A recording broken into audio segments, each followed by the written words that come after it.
Good afternoon, everybody. Welcome to Proverbs with Paul in the afternoon, and it is a glorious sunny afternoon and extremely warm. Proverbs chapter 24, verse 29. Do not say, "Thus I shall do to him as he has done to me. I will render to the man according to his work." So basically, Solomon is saying that just because your neighbor has treated you inappropriately, don't treat your neighbor in an inappropriate way.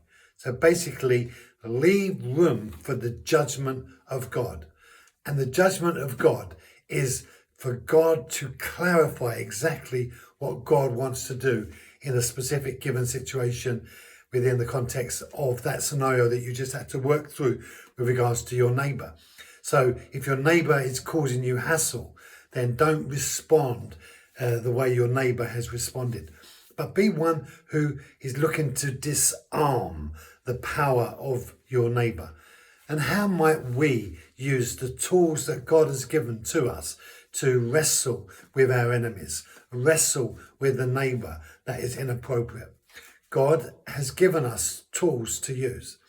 They're tools of kindness, compassion, mercy, and love. God doesn't fight wars with stones and bullets. God fights the war of holiness with humility.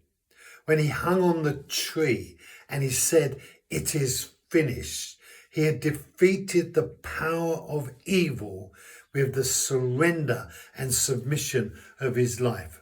Even though he was God, he gave up his life in order to be able to release us from the captivity that these evil practices are binding people up in. And so if we indulge in giving ourselves to the pathway of retaliation, we will find ourselves being part of the problem.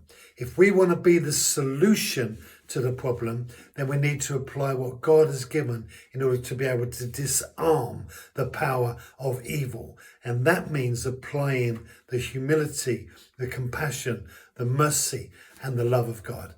And though that is extremely difficult when you're in a personal situation and you're having to contest with someone who is a neighbor who is creating for you all kinds of problems, nevertheless, that is still the right way to do it.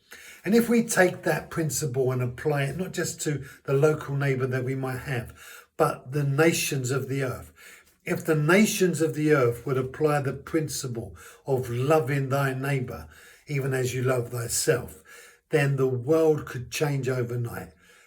It doesn't, because it's wrapped up in the philosophy of evil and self-desire.